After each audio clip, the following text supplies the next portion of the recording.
Welcome to the first episode of Off the Record by Real People. You know what?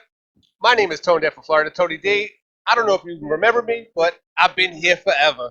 But we got a new show we're starting today. Joining me, we got Mr. J. What do you want to call yourself? Jay Just Chill. That's his Instagram handle. I call him Jonathan, but we'll go with that. Dang, early with the government. Show you don't want me to put out your government like that? Nah, bro. Nah.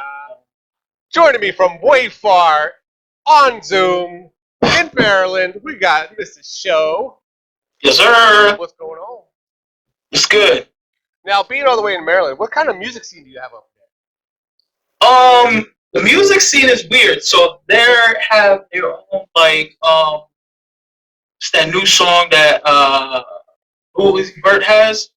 That song that all the football players are with right now. That's the music scene here. Like that's what they listen to. Really? It's like a mix of Jersey sound plus house meets like trap music slash. It's weird. Yeah. So that new Lil Uzi Vert song is like music. Okay, that's something new. So, like I said, we're doing a brand new show. It's called Real People Off the Record. Right now, we're just doing an introduction to who we are and why we are on this particular show and what we are trying to put forth in our product. I'm going to start with Mr. J Just Chilling. Yes, sir. Tell me a little bit about yourself. Tell me about your music. Tell me about what you do. Tell me what's you. So yeah, I'm Jay Just Chillin'. I've been doing music probably since I was like 16 when we first started recording our songs. 14 we were recording with a little computer mic in a shoebox in my boy's closet. So we were always playing with it, but we finally really jumped in when I was 16. And I've just been doing a lot of local stuff. I haven't done anything too crazy. I've opened up for a few big names, Kevin Gates, a few others and stuff like that. But yeah, it's been quite a ride. We had a lot of momentum going at one point. Life comes and happens, and you got to shift focus sometimes. And, Yes, it does. But we're still on the grind. We're still making music. I'm actually about to do a 420 festival in April that I'm co-headlining with the team. So we're still doing our thing. Right now we're kind of, instead of looking for a normal deal, I'm trying to put together a good team and work on that label deal. You know what I mean? Do something like that. Hell yeah, that's what we try to grind to. That's what we want to build up to. Try to get that label deal. Try to get that publishing. Yeah. Sure. But now, with the current mode of music now, I see a lot of people just getting big and famous on YouTube, doing their videos and doing their freestyles, doing all their stuff, just building up that revenue off themselves, doing their own publishing off YouTube. Now, is that something that you possibly thought about doing? Oh yeah, for sure. We've always been. I actually rock with some guys, and we're probably gonna have them on episode 2. That's the other half. They put the festival together. They're called No Label United. So we've always been thinking about staying indie. If the deal isn't right, you don't jump on it. You know what I'm saying? But yeah, YouTube is an amazing thing. Ever since Soulja Boy opened the doors for everybody, you gotta give props where they're due. Yep. Soulja Boy did open the doors for all these rappers to go all over YouTube and basically open the doors for us to make it ourselves from our house, from our couch. It's pretty jump off the porch, as they say. Yes, sir. Yes, sir. Now, so when's the last time you produced a song? We were just in the studio. I would say at the end of November, and we'd still be in the studio. I still write music all the time. I've got stuff ready to go, but I just bought a house in December, so it's kind of depleted my savings. Absolutely. That's what it is, especially in this economy now. Yeah, for sure. So yeah, we're still making a bunch of music. Trying to we're about to film a video actually, music video. Now that I've seen what kind of studio you're working with here, now I got to know that location. You know what I'm saying? Absolutely. We're always available here at Two Step Entertainment. So we got plenty of space. Just book it on the calendar, ladies and gentlemen. I wish I was still out there. I'm not even gonna lie. That's what we're trying to do. We almost there. You're coming back, right? You coming back? As long as I can talk my wife into it. But yeah. You want me to talk to your wife for you? You give us that discount at your day job, might be able to work it out. what's up. That's what's We up. spent too much money there that week. Go ahead. No, I understand that. That's what's going on. But so, show. What up? Tell me and everyone listening. I know a lot of people are gonna know who you is, gonna know from your background. A lot of people that you're gonna share this with. Tell us that don't know you, who you is, what you do, and why you do this. My name is Show, formerly known as DJ Show. I did my first club when I was 13 years old. I am a tour DJ for Capone Noriega. I've been on tour with Wu Tang. I've been on tour with Saigon. I've been on tour with many hip hop greats. I've been in the studio with many hip hop greats, even written songs that get credited to this day, but non-disclosure agreement, so I can't tell you what song they are. But yeah, I've done a couple things in the music industry. And, I just it's just me. It's been always on my blood, on my grind. I always tell people the same thing. My first birthday, people are not going to believe me. My first birthday. I'm actually writing a book about my life. But anyway, my first birthday, my parents had a house party, and they put me in like the little bassinet, kids fall asleep or whatever. And the, there was a DJ at my house party, and he had speakers that were, you remember the old speakers that were The big crazy boys. high. Yeah, my parents put me in front of that speaker with the music blaring in my ear since I was 1 year old, and I fell asleep early in that party. That party lasted from about 7 p.m. until about 10 o'clock the next morning, and the music was going in my ears for almost 12 hours. So I always look at my parents and go, "What do you think?" Like, If not deaf. like I've been around this. If not deaf. Well, and then at age 5 years old, and we just talked about my government name, so I'll say it. But at age 5 years old, my dad had a boombox, double taped and everything. And at 5 years old, name another 5 year old that decides they want. I put a tape in one side of it. I hit record on the other side with a blank tape. I had a mic hooked up. I made my own radio show. It's called 99.9 Jams, I think it was. And my name was David Heineken because my dad drank Heineken's. And I made my own radio show from 5 years old, just hitting record and just interviewing like my parents at the time. Yeah. So I've been around this music thing for Well, that's an introduction right there. Now, why music for both of y'all?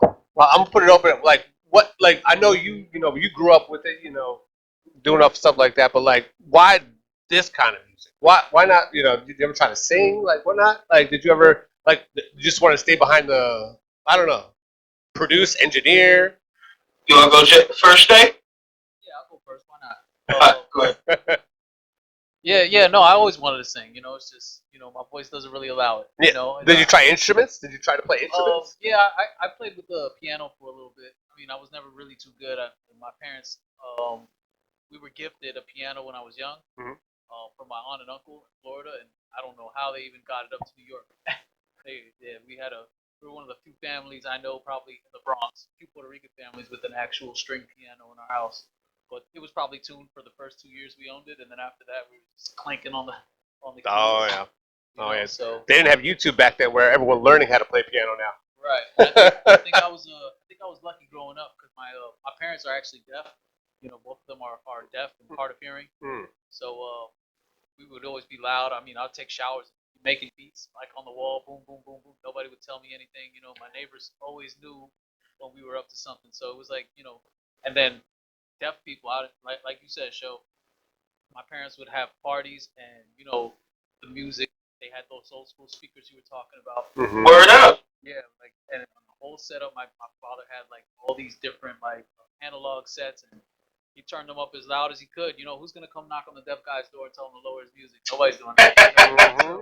It used to get crazy. I know all those old school jams, and I grew up on a bunch of like freestyle music, a bunch of Spanish music, and it was a good time back in the mid '90s, early '90s. They were always partying. You know, and if it wasn't at my house, they were taking me to their friend's house. We'd be in the room running around the party. So that's just ET and all of them, you know, like, word up. It just reminds me of all those block parties we used to go to and shit. Oh, yeah. Back in the Bro, I remember growing up, and so I'm originally from the Bronx, right? Shout out to the Bronx. But shout out to the Bronx. But I have my stripes in Harlem because this is gonna sound crazy to anybody that's listening right now that's from New York. So I'm originally from the Bronx, born in the Bronx. My parents moved to Rockland County, which is about 30 minutes outside of New York, when I was like about 12, right? So I always came back to New York City though because my summer camp and my babysitter lived in the Wagner Project in Harlem, 125th, where Lumi D is 116th Street. You got Ted Smooth that had a crush on my cousin. You got Joel Santana that had a crush on my other cousin. I had Jim Jones that was around the corner, Mace, you know, Cameron, like that was my environment. So when you ask why, I can tell you why. Yeah. I grew up in the mecca of all of this, and you know, I had the privilege of being around people that were already doing it. And not for nothing, you talk about singing. I actually got by from music class because I can sing. I will not sing. No. My first hit that I ever wrote for somebody is an R&B song. And my chorus teacher told me, show up when I need you to show up for concert. We'll pass you. I said, done deal. I have performed singing, not rapping, singing in front of the whole entire school from when I was about 8th or 9th grade until I graduated. Wow, that's Very nice. something else.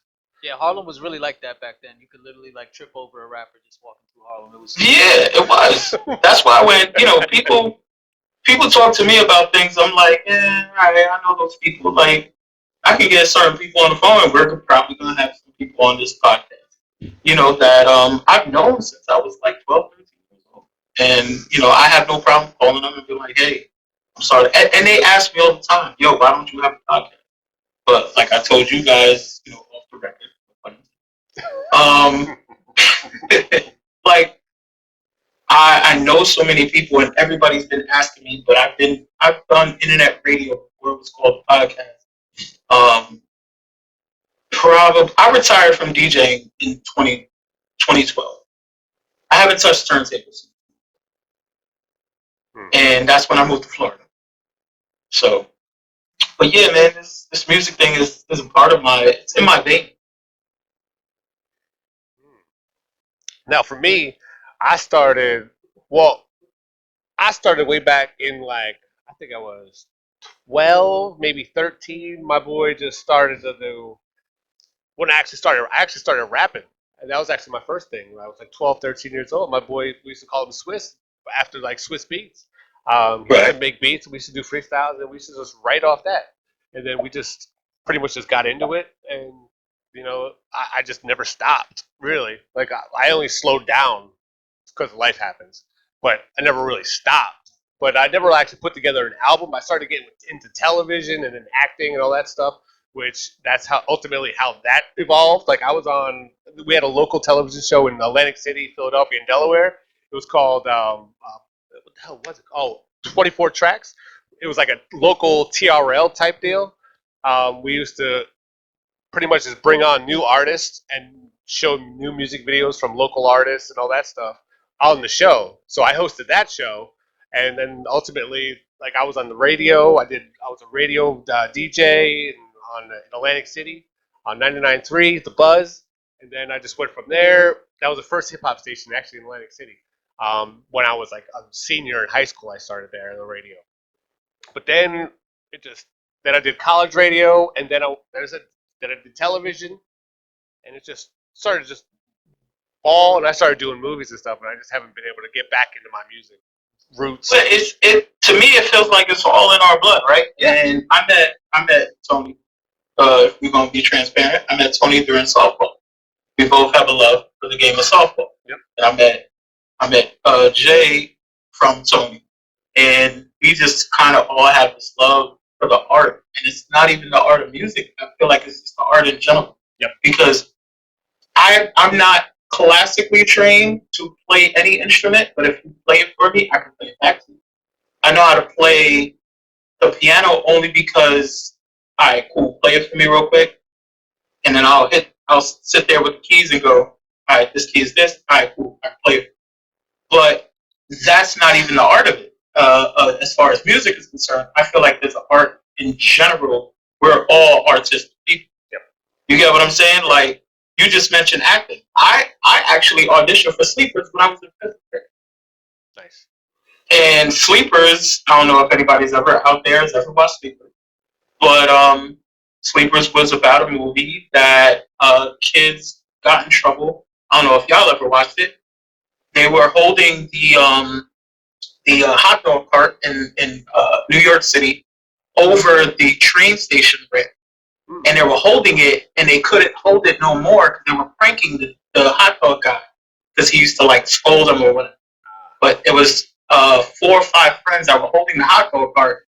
And if you ever held the hot dog cart, it's heavy. Yeah. So they were holding it in a New York City subway, which goes downstairs, and they couldn't hold it no more.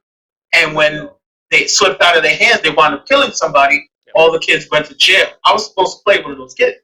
All those kids went to jail, and then I think Kevin Bacon was one of the kids when he got older. There was this random thing, but saying that to say this, where all of us here have a special artistic chromosome, Yeah. I guess, where we don't want to be normal people. We want to show our creativity. Absolutely. Absolutely. I definitely agree with that. Like, I've tried out for actually a lot of, I've tried out for NYPD.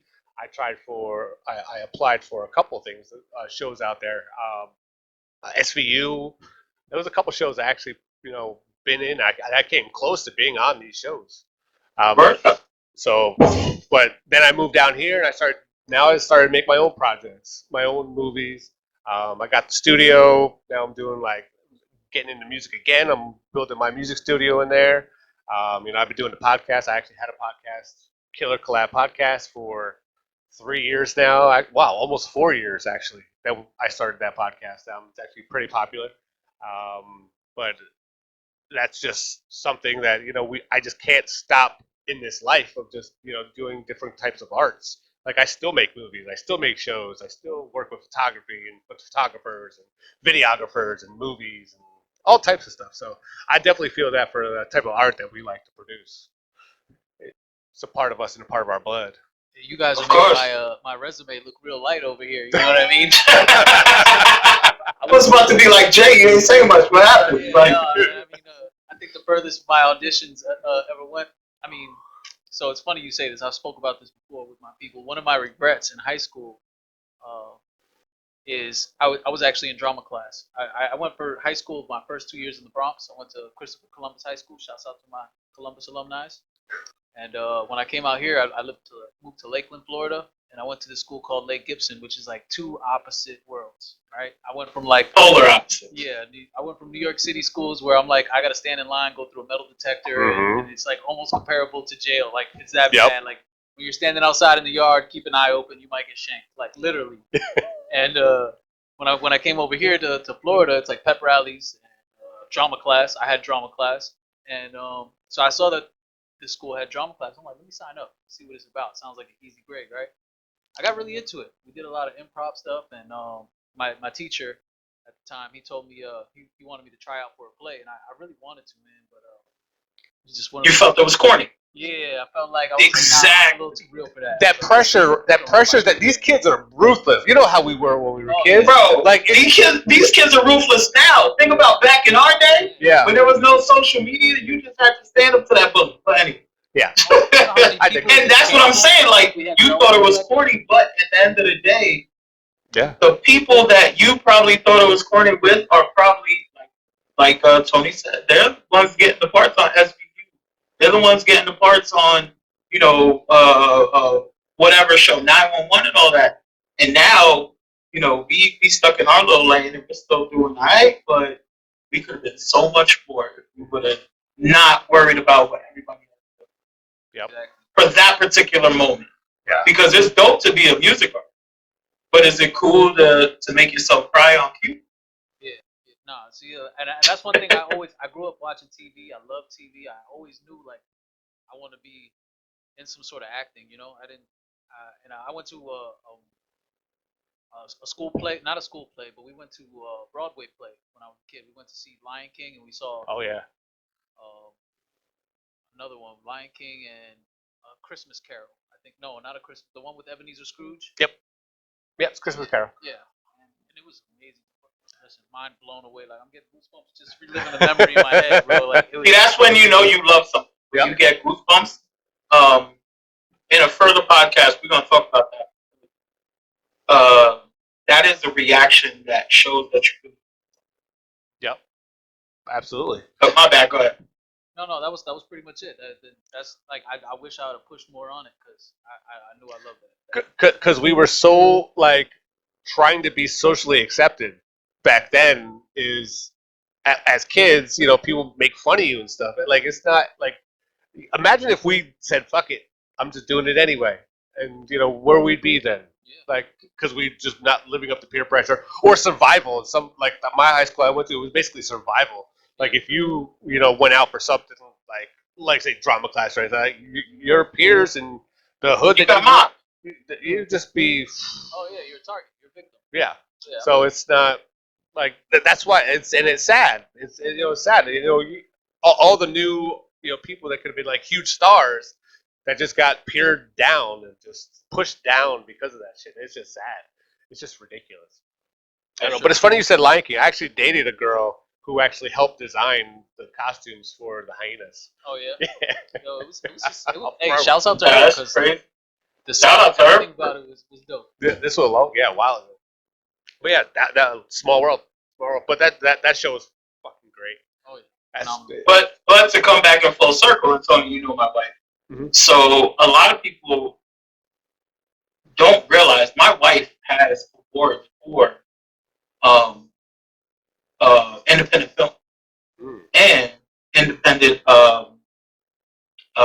projects as far as plays.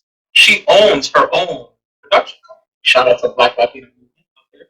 But Is that my Black wife, Latino or Black didn't- Latina? Black Latina movement. I like that. So my wife owns her own production company with her two business partners, Jones and Crystal Roman, and they have their own production company. They have films out there. They used to tour the country doing shows like plays and all that. Like, and it's funny that I married a woman like that.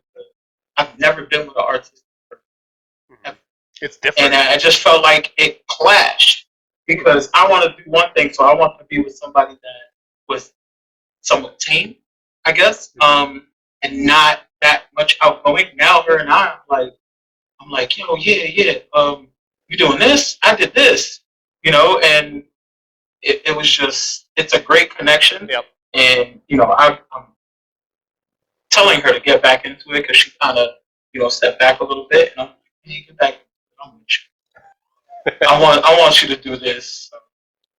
Yeah. Well, This is crazy how that works. maybe she just needs that little oomph, little push, to remind herself of what she liked to be passionate about the arts. I want her to be passionate about me. Well, well, we all hope we find a woman that's as passionate about us as whatever. Screw you guys, me and my single ass. Hey, there's nothing wrong with it. I'll tell you what, we were all lovey-dovey right now, but we're about to go home and get stressed out as soon as we walk through the door. Eh. I have those days. But, I just heard her walk through the door because she went to the store, but she's gonna be like, "So, did your podcast go?" You wanna be a she's guest on it? standing right behind you, bro. You don't see her? No. Door is that way. She hears everything. I hope you know. Oh, I know she. So now I also want to touch on, where do we tell our our listeners where we expect to be or what we want to do with this podcast, so they have an idea what to expect in the near future, into the future shows, and where we want to be.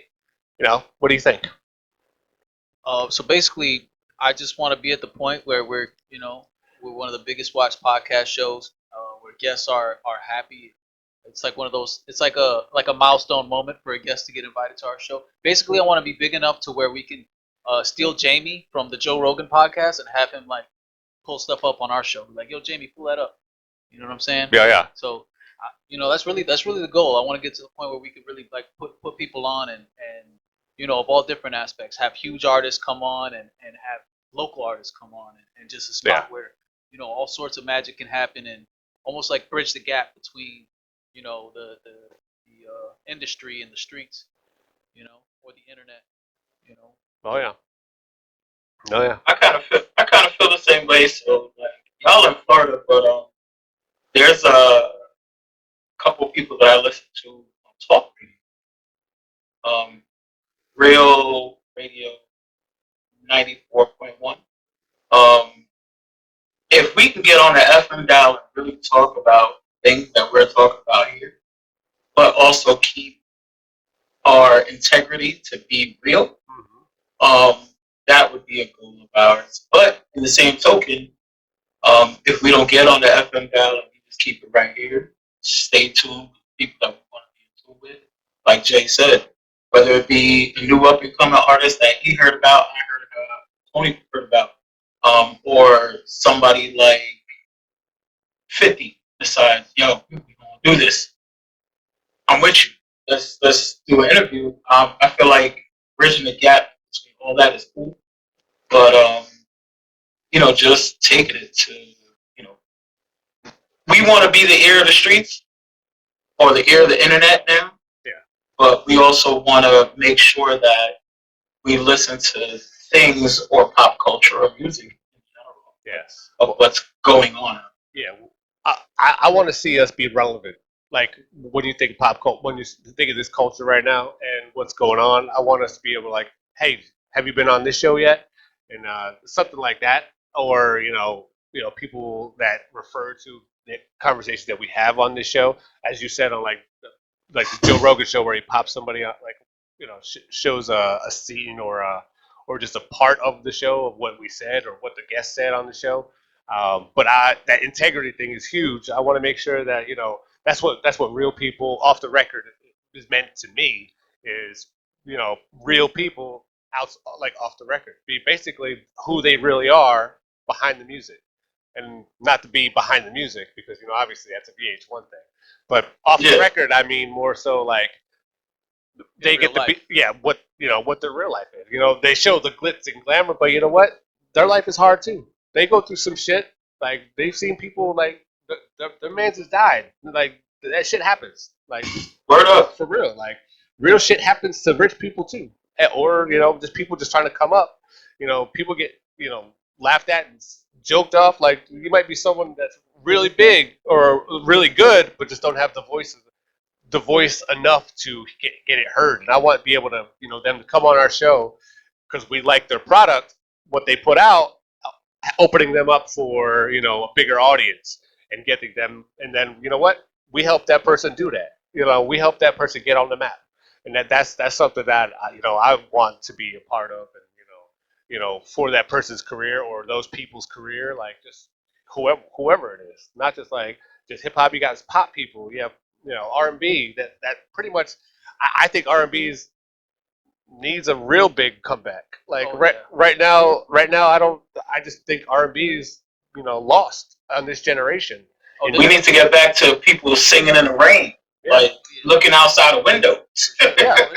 But like Tony said, we don't only want to talk about hip hop. We're here talking about music in general, pop culture. So if you're a rock band out there and you're doing covers and you want to come here, holla at us. We'll talk to you, because obviously you have some sort of musical talent to sing, to play guitar, to play bass, to play all that, drums. Come talk to us, because eventually they're going to put out an EP or an album, and it might be the first everything they see is off the record. Real people off the record, and you might be able to put somebody on. I don't want to count favor, but man, we're just trying to put musically inclined people, artistic people. Come holla at us. Yeah, like we want to get you heard. We want to get people to broaden their horizon on the music they listen to, and I don't know about y'all, but I listen to music all day long. Like whether I listen to all types of music. yeah, and then like I said, all day long I'm listening like whatever, like whether I'm in the car, if I'm sitting at my desk, there's music on at all points at all points of the day, and all types of music that's playing depending on my mood at the moment. Like I just anything from rock. I listen to some country. I listen to hip hop, 90s hip hop, Jada, like a whole bunch of shit. Like it's just like whatever mood I'm in. That's the kind of pretty much as I just take it. But like I said, we want like people to recognize and be recognized for their art, and that's how you get it to more reviews and more eyes and more ears. You just got to get that out there. I think that's a big thing. Yeah, for sure. I even listen to they call it redneck hip hop. I think it's called redneck hip hop. No, it's some dude out. I can't remember his name. I think I know exactly what song. I'll put it a redneck rave music. That's what it's called. And it's by his name is right there on the tip of my tongue. But like he got bars. Like he could spit. But he's like on a farm with like he's on a shed. He's redneck style. But bro, he got bars. Not gonna lie. He got bars and I'm like singing, it's not like okay. It's like redneck rap. Yeah, it's straight up redneck rap. Like he can spit with some hip hop heads, but the problem is that it's like anything in life, you gotta be able to relate to. Right, So if you're not living in no disrespect to the trailer parks, if you're not living in a trailer park and you're out there, riding your truck through a mud pit, you're not gonna be able to pick up on what he's putting down. Yeah. But bro, his bars is crazy. Like I listened to it for one time and I was just like, how is this? And then my homeboy was like, put it back on. And I listened to it a couple times. I was like, he's spitting. That's crazy. Adam Calhoun. Listen to Adam Calhoun. Noted. Adam Calhoun. Gotta check them out. I listen to a whole lot of different types of music myself.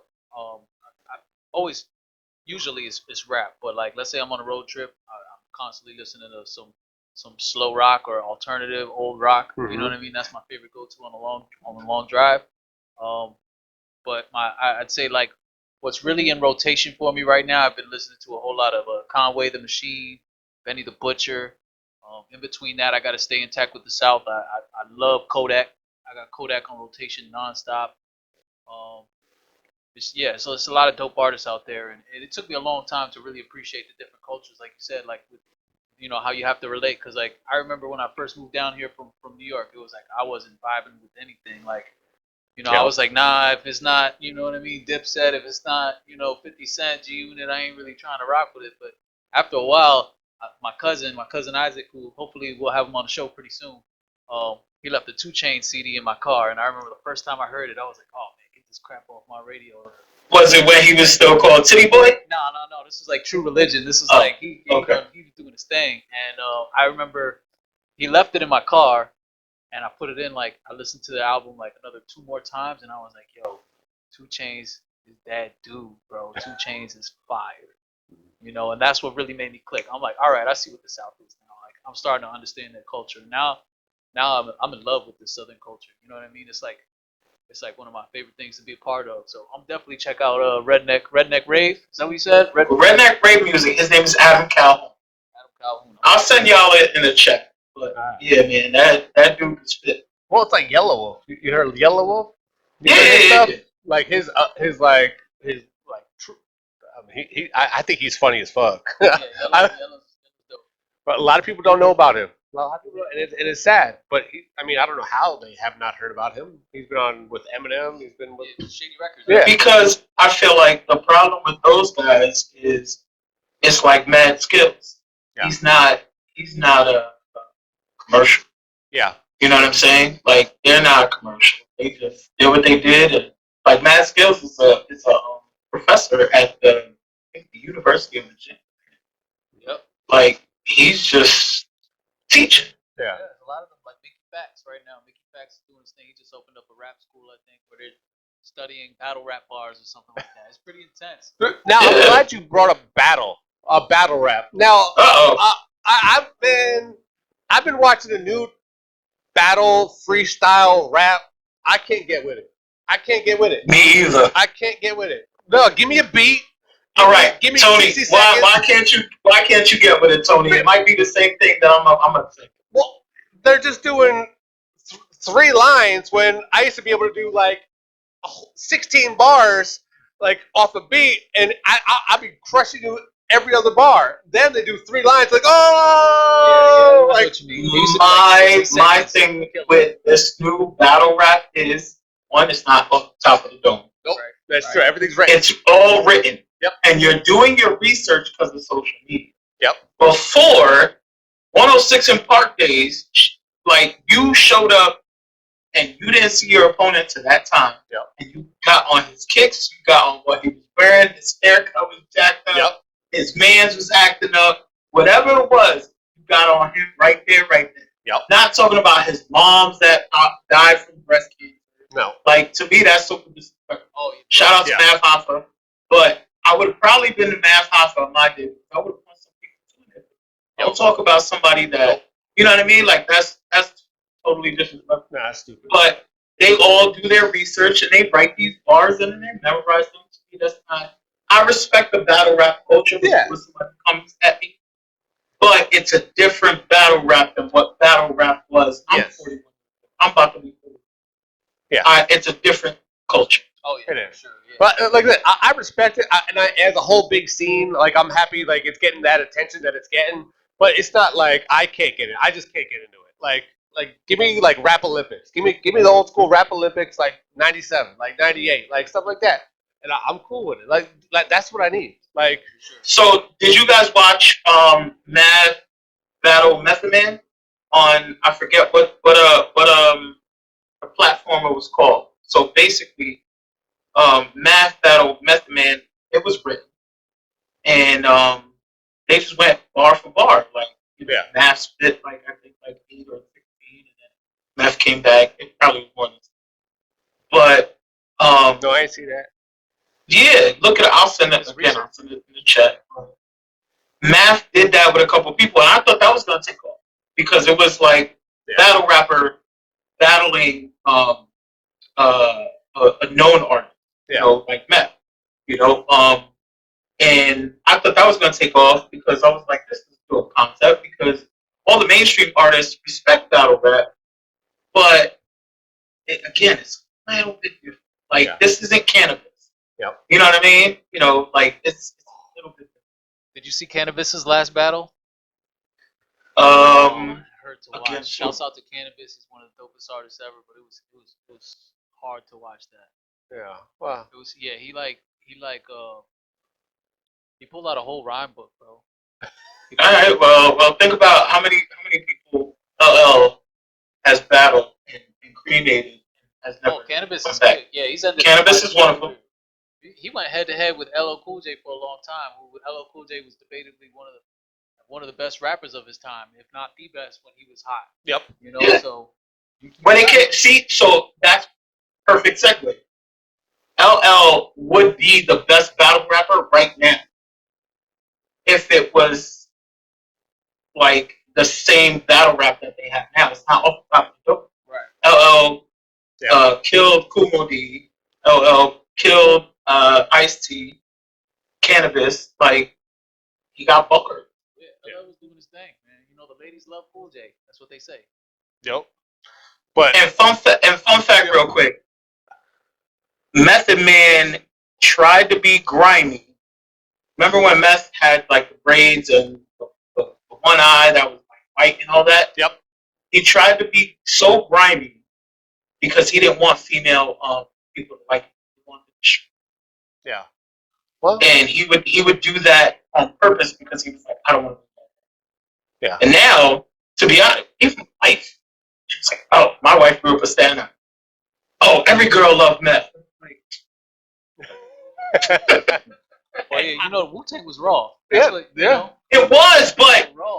like I said, think about it. He purposely tried to make himself more gritty, and he made himself lovable. Well, that's what the '90s was, bro. You know, back then we were baggy clothes, we, you know, slices in our eyebrows. You know, I know people that literally told me like I would shave my head to look like a killer.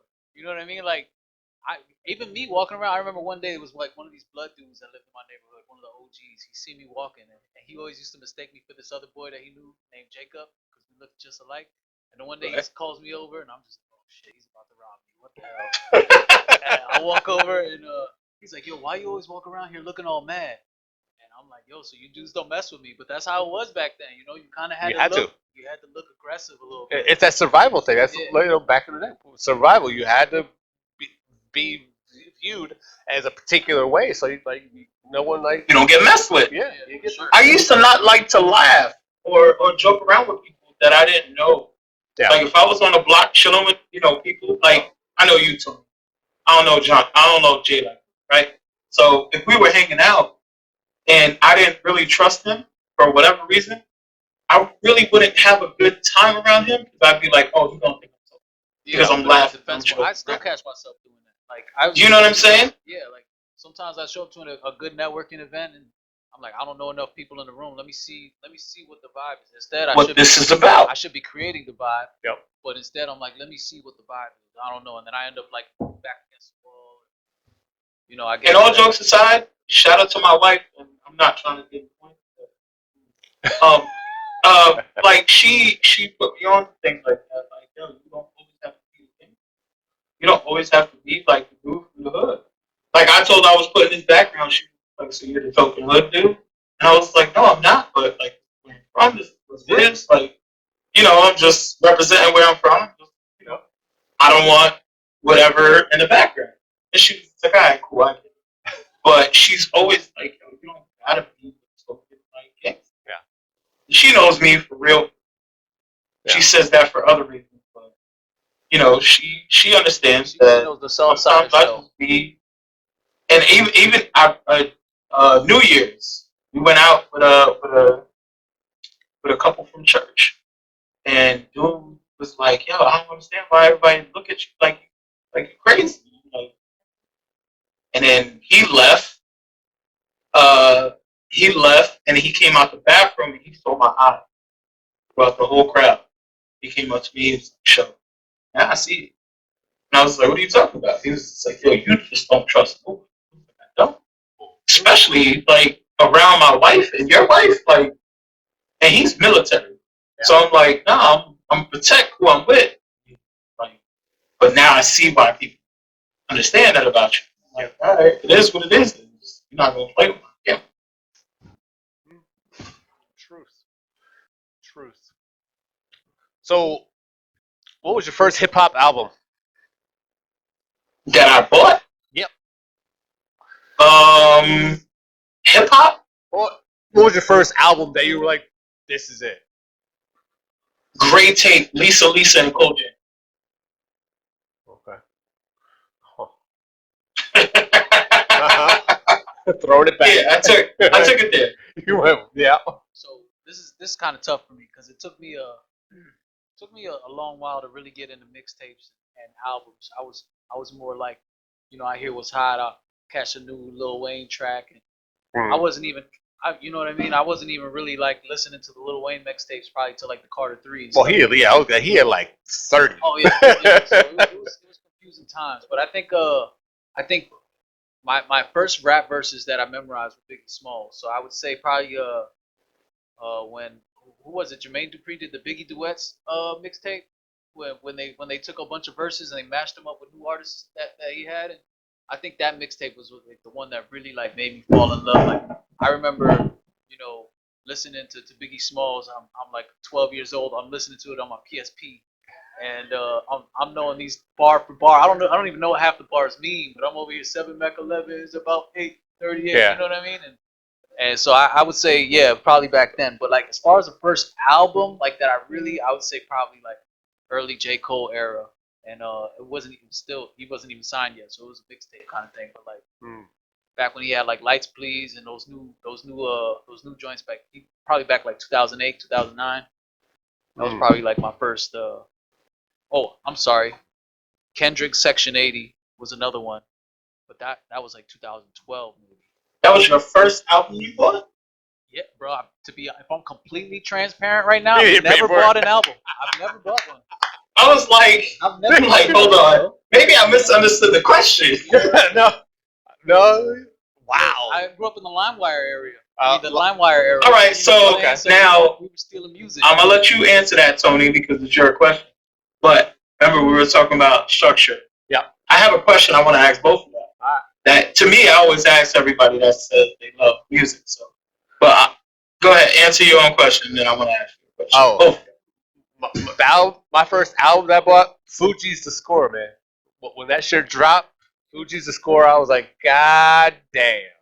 And I learned every line from the first to the end. Like every fucking song and every line in that, I learned. And that was my first. I was like, this is it. This is why like it was fucking it.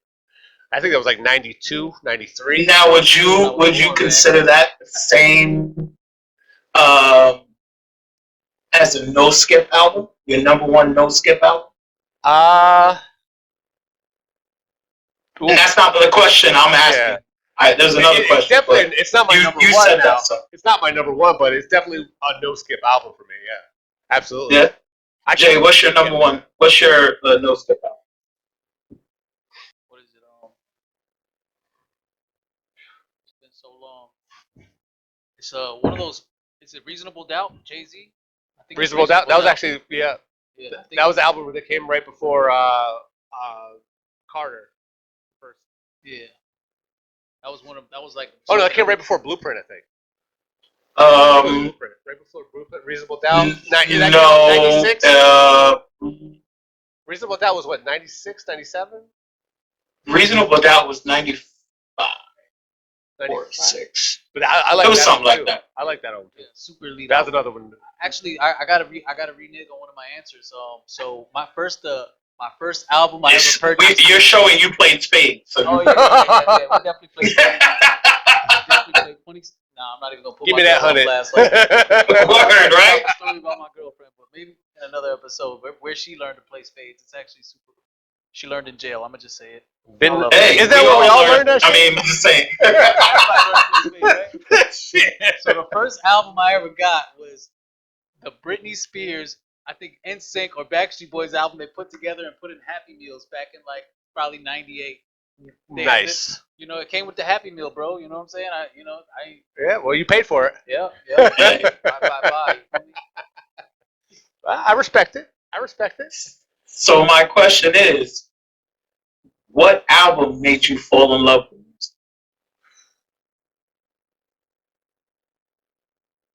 Yeah. What album made you feel like, yeah, this is what I want? I would say, this is another tough one for me because. Or not an album. We'll simplify it. A song made you feel this is what I want. Oh, that's. See, for me, it's not really like an album or a song. It's just how, like, when Ludacris first came out and how he got started, he was a DJ. Well, he didn't start that. He was actually bringing his album to, like, DJs and disc jockeys and shit. And then he got on the radio himself and started to sneak in some of his songs. And that story of him doing that made me, that's how I pictured getting into the industry back then.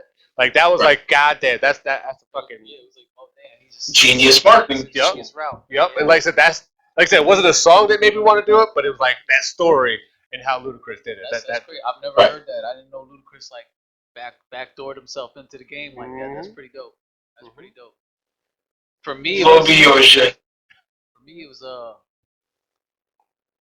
was Big Pun, man. All of his songs, bro. Like all of his, I grew up going to the Puerto Rican parade. Big Pun, yeah. I grew. He had a house in my neighborhood growing up. We were Puerto Ricans from the Bronx, so it was like I related to that stuff. There's another one giving me goosebumps right now. I related to that stuff so good, man. Like I would see a mural on the side of the every time I walked home from school. Oh, A Rogers. mural on the side of his house, Mhm. and he was just something else, and we all of us, we all grew up just loving that type of music and that whole industry and that whole era. And I was so young at the time that recently when I looked it up, I was like, I didn't even realize Big Pun lived till 2000 because I felt like I was so young when he passed. I felt like, Yeah. So a year ago, Big Pun Plaza happened, right. where I was invited to be there with uh, people like Gilly, which was Pun's manager at the time. When Pun was alive, he also managed Fat Joe, and later on wound up managing DMX, a couple of um, Cuban was there. Like I said, Jay, you saw the post. That was 2 years ago today Yeah. that I was invited. So the fact that you say Big Pun is crazy.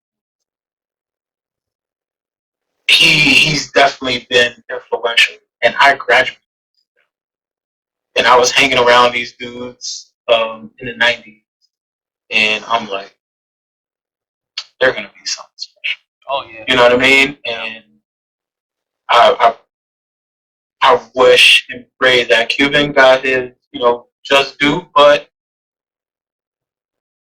things happen, and yeah, I just it's sad that things happen. Let's just say that. Yeah, for sure. Yeah, we got some family ties going back to Big Pun too, because my uncle used to DJ with them back in the day when they were in the streets, like when they were still doing a lot of dirt. And my uncle Fat Ed, he was holding it down with the Terror Squad, and he ended up doing when they transitioned into the music and stepped away from the streets, he stepped away from the music and went head first into the streets, and he ended up doing some time. So that's kind of how that relationship ended. But I always tell him all the time, bro, like you could have been Khaled, you know what I'm saying? Had you stayed on the ones and twos and been a good DJ, you could have been up there with the greats and stuff. But we all got our routes and we all got our destinies and our own paths to follow. So I'm still very proud of my uncle and everything he's been doing. He came out of prison and made a good life for himself and turned himself around. So Shout out to him. Real talk. yeah, for sure. And I've seen this happen with a lot of dudes. Like back in the day, we used to be on my same on that my uncle's block. I say I had two blocks. I had my block where I lived on, and my cousin's block. That was my other block. You know what I mean? That's exactly what I said. Yeah, and we used to see French Montana back in the day. Like before he was, I mean, we used to smoke blunts with French Montana on the steps. You know what I mean? And I don't know if I could say that on YouTube, but we used to, you know what I mean? And he would be pushing his DVDs back then. This was in the Smack DVD era. He was pushing the Cocaine City DVDs that with the front cover that looked like Grand Theft Auto letters and all that. And yeah, we used to watch those things, and we had no idea like what it would turn into. Like, and I just remember I moved away from New York and I moved down to Florida, and I kept hearing about this new artist who I think he had a song with Rick Ross at the time, French Montana, and I'm like, oh man, this is pretty dope. And then I called up my cousin one day, who's my other block, that cousin, and I'm like, yeah, what's up, man? How's everybody in the hood? Like, what's up with everybody? He's like, yo, you see Frenchie? Frenchie's blowing up big right now. And I'm like, Frenchie? I'm like, he's like, yeah, you remember Frenchie? And I'm like, yeah, Frenchie. He's like, bro, yeah, he got that song with Rick Ross right now. And I was like, oh, and this was so back in the day. And like I said, I was kind of like an outsider to that block, like. So if he seen me again, he probably wouldn't remember me at all. But I do remember like we would sit on the steps and we were all in the same stomping grounds at that point back in the day. New York was really like that, man. It wasn't quite really like was. Harlem, but Yeah. Really was. So, do you have another question, show? No, I asked both. I asked about the music, the song that you fell in love with. The other one was what song was that you fell in love with hip hop. One was you fell in love with music. Yeah. The other one was what song did you fell in love with hip hop? Hip hop as a genre, not you know like what's that song that so both of y'all seen the movie Brown Sugar, right? With Sanaa Lathan. Mm-hmm. So what is that song when you fell in love with hip hop? That's a good one. It is. I'd say, yeah, this is a good I one. can give you mine if you want me to go first. I'll give you mine. So my initials are DMC. My government name is my initials are DMC. I fell in love with hip hop with Sucker MC, Run DMC. Like I know Sal Abbatiello. I don't know if y'all know who Sal Abbatiello is, but you ever watched the movie Crush Groove? Watch Crush Groove. Sal Abbatiello is the one that gave Russell Simmons his first shot to put Run DMC, Fat Boys, and everybody in his club. He owned the Fever, which is the number one spot that New Edition played in, Fat Boys played in, Curtis Blow played in, Sheila E. played in. Like, I know Sal Abbatiello. Go back on my Facebook page, you will see a picture of me and Sal Abbatiello because he was there 2 years ago when Big Pump Plaza was open. I've known Sal for a couple of years. And he used to own the Fever, which is a prominent nightclub in the Bronx that at the time didn't have a liquor license, but they were selling liquor and they were doing what they had to do. And his dad owned it actually, and he just wanted to be a club promoter. He wound up being one of the biggest promoters in the Bronx and got into, like, I can hit up Sal right now and be like, hey, our new podcast wants to do a concert. What you got? And we can do an all freestyle concert, we can do an all hip hop concert, whatever, and I'll get probably a cheap price just because of the relationship I have. And he is one of the. He mainly deals with freestyle artists now, like So I don't know if y'all know who Judy Torres is. Her first single was about my home. So like I say ties to this music thing. You know what I mean? So I know Judy Torres, Zeb Melendez, TK, Stevie. Yeah. That's why I said Lisa and Cole Jam. Yep. That great tape. Yep. My music love. You got one? Yeah, I got one. Want to go first? No, you go ahead. All right. Go ahead. I'm gonna show my age once again, which isn't that young, but you guys make me feel like the young guy in the room. But it was I'd say Many Men by 50 Cent. I remember being in about like 5th or 6th grade, and it was like many men can wish death upon me, and we were going crazy, bro, with that song. And I literally remember like a herd of little 5th grade, 6th grade students just walking around our little rec yard at school, and we were talking about G-Unit. Yep. We wanted to be G-Unit so bad, bro. I had the tank tops. I didn't get the shoes, but I had the tank tops. I had the tank tops for sure, bro. That was it for me. Yeah. You know what? For mine, I think we're gonna have to wait till next week. Real people off the record. Thank you for joining us. We got a show coming from Maryland. We got Jay just chilling, and you got me, Tony D, Tone Deaf in Florida. We'll see you next week. See ya. Peace.